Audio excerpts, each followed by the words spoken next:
Bismillahirrahmanirrahim. Assalamualaikum warahmatullahi wabarakatuh. Baik, di sini kita akan mempelajari mengenai bioproses. Kita di sini akan membahas mengenai bioproses, dan sebelum mulai dari pembahasan, baiklah, pertama-tama perkenalkan nama saya terlebih dahulu. Nama saya Tegar Tirkuradi dengan nomor BP 2013009 dari jurusan Teknologi Rekayasa Bioproses Energi Terbarukan. Baik, kita masuk untuk definisinya dari bioproses sendiri. Bioproses adalah cabang ilmu yang menggarap proses-proses konversi biomasa, tumbuhan, hewan, atau mikroorganisme melalui reaksi biokimia dengan memanfaatkan biokatalis atau enzim menjadi bahan lain yang dipadatkan lebih bernilai seperti makanan, pakan ternak, obat-obatan, bahan kimia, polimer, bioenergi yang dilaksanakan pada skala industri. Atau bisa diartikan di mana untuk bioproses ini sendiri untuk menghasilkan suatu produk dengan menggunakan konsep-konsep utama berupa bioteknologi, biologi, atau teknik rekayasa proses. Baik, kita next untuk bioteknologinya.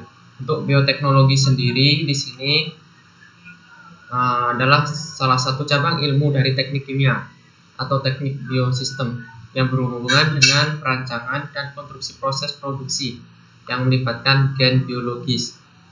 Agnesia biologis dapat berupa mikroorganisme atau enzim yang dihasilkan oleh mikroorganisme. Atau bisa jadi bioteknologi ini adalah suatu teknologi yang berkaitan dengan teknik komersil untuk memproduksi atau memodifikasi suatu produk dengan menggunakan organisme hidup atau substrat organik, termasuk di dalamnya dapat berupa peningkatan karakteristik organismenya.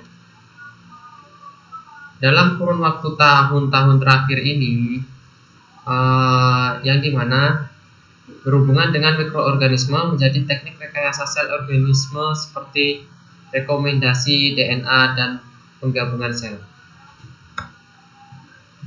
Kita masuk untuk mikroorganisme. Jadi apa sih mikroorganisme di sini? Di sini mikroorganisme atau mikroba adalah organisme yang berukuran sangat kecil sehingga untuk mengamatinya diperlukan alat bantu. Alat bantunya di sini bisa menggunakan mikroskop. Dan mikroorganisme di sini disebut juga organisme mikroskopik karena mereka bentuknya kecil, susah untuk diamati dengan mata. Mikroorganisme seringkali bersel tunggal atau uniseluler maupun bersel banyak multiseluler. Namun beberapa protista bersel tunggal masih terlihat oleh mata telanjang, dan ada beberapa spesies multiseluler tidak terlihat mata telanjang. Virus juga termasuk dalam mikroorganisme meskipun tidak bersifat seluler. Untuk gambarnya mikroorganisme bisa dilihat di sini. Di sini ada gambar yang saya sudah sediakan. Yang kayak kuning-kuning ini adalah organisme. Di sini ada cawan wadah pengembangan untuk organismenya.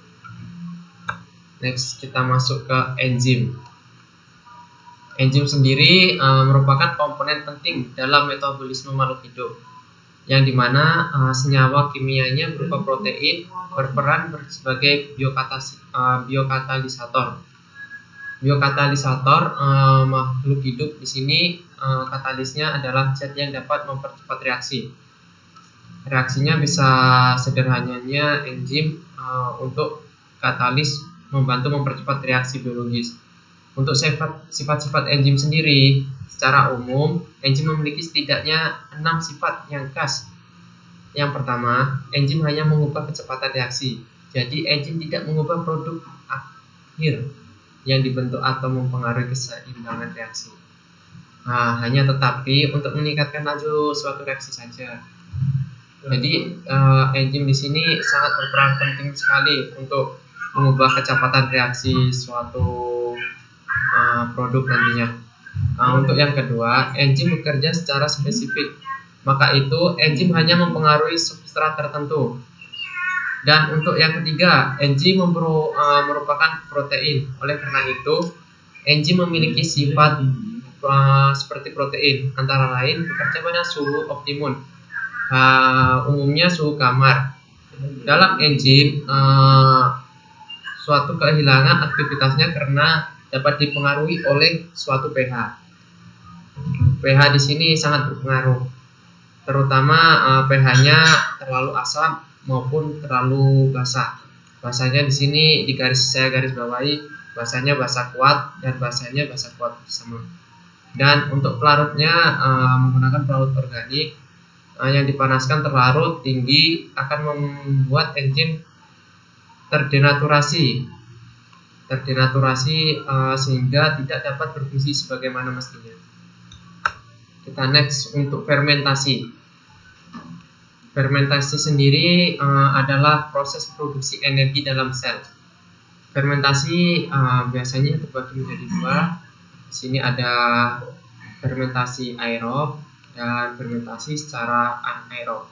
Jadi fermentasi aerob di sini adalah fermentasi menggunakan oksigen atau fermentasinya memerlukan oksigen dalam keadaan terbuka.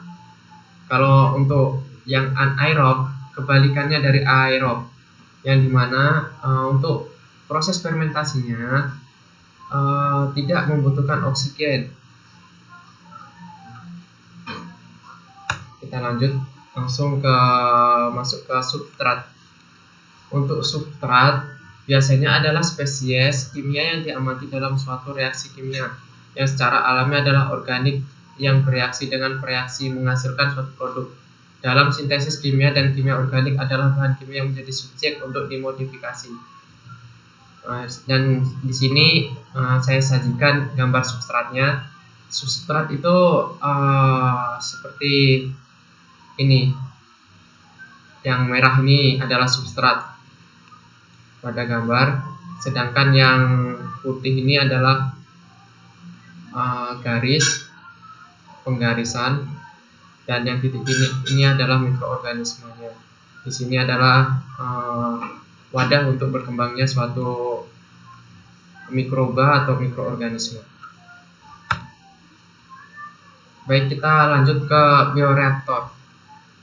Bioreaktor adalah suatu pekerjaan teknik yang cukup kompleks pada keadaan optimum atau mikroorganisme enzim. Bioreaktor ini adalah sebuah alat yang dimana alat di sini melakukan aktivitasnya dengan sangat baik. Akan tetapi untuk melakukan aktivitasnya pasti akan didukung terutamanya dalam amnesia biologis, terutama di temperatur dan pH. Untuk bioreaktor sendiri dapat menggunakan mikroorganisme kebutuhan untuk hidup seperti oksigen, nitrogen, fosfat, dan mineralnya harus terpenuhi. Pada bioreaktor di sini biologisnya berada dalam keadaan tersuspensi. Sistemnya pengadukan perlu diperhatikan secara teratur agar dapat tercampur merata atau mungkin. Salah satu fermenter di sini yang dimana pada gambar di bioreaktor di sini ada air, reaktor teks, reaktor, effluent. Di sini lengkap alatnya.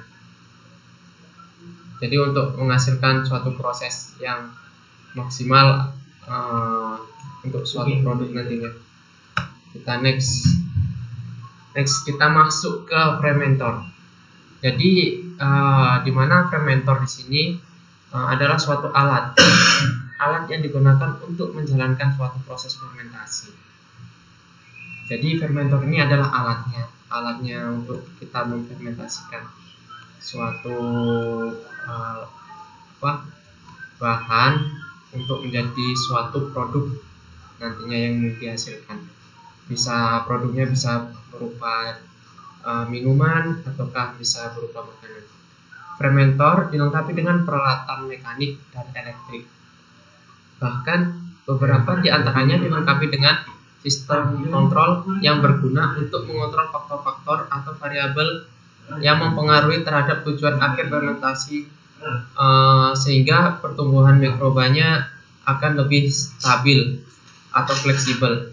Variabelnya di sini adalah harus terjaga pH-nya, suhu, oksigen terlarut maupun kekeruhan media. Kita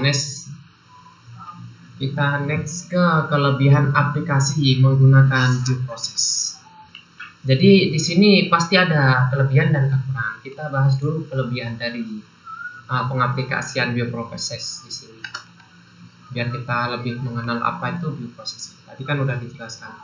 Dalam kelebihannya di sini, bioproses dibandingkan dengan proses kimiawi, bioproses memiliki kelebihan-kelebihan tertentu, yang dimana kelebihannya bisa reaksinya bioproses di sini lebih ringan, biasanya berlangsung pada suhu ruang, tekanan atmosfer dan pH-nya media kultivasinya netral, dan peralatan lebih sederhana, dan kondisinya operasi lebih aman.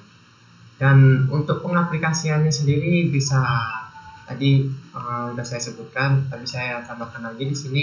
Untuk pengaplikasiannya bisa di obat-obatan, bioteknologi. Bioteknologi ini bisa di persawahan atau di perkebunan, dan di industri pengolahan air.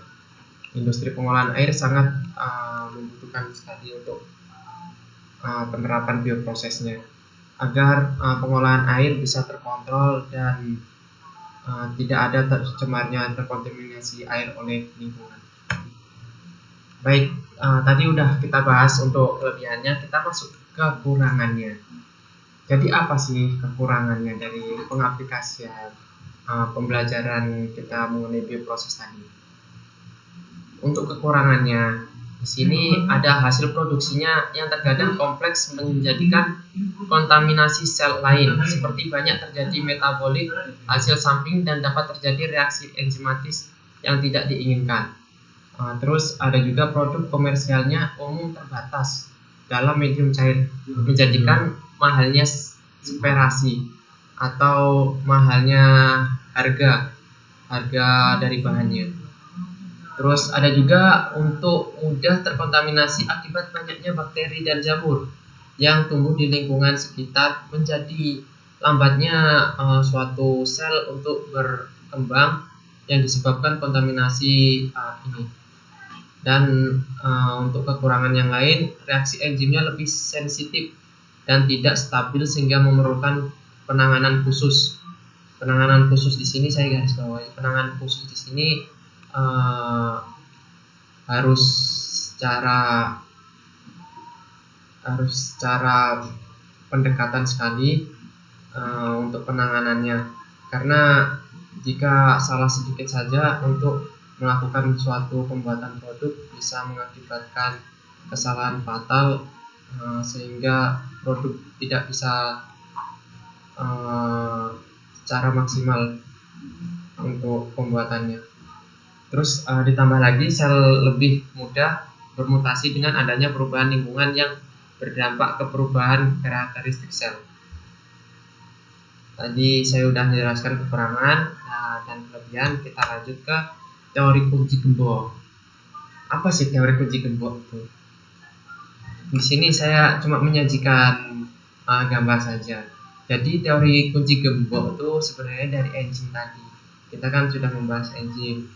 Teori kunci gembok adalah, kan ini enzim pasti memerlukan atau berpasang-pasangan untuk mendapatkan hipotesanya yang seirama dengan apa yang dibutuhkan oleh enzim tersebut untuk menjadi suatu enzim yang lebih sempurna.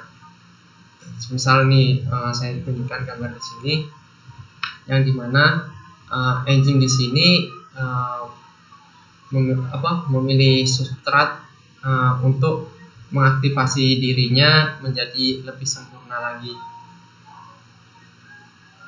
Di sini bisa rekan-rekan lihat gambar ini.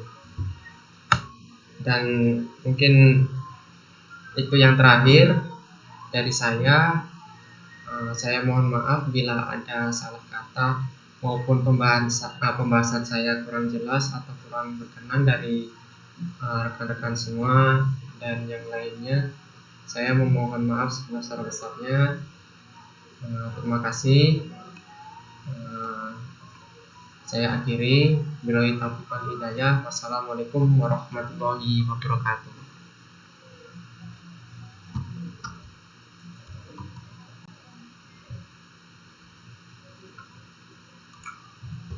Duh. Cara ngeluarinnya gimana tuh? Itu stop record. Mana? Udah namanya sini.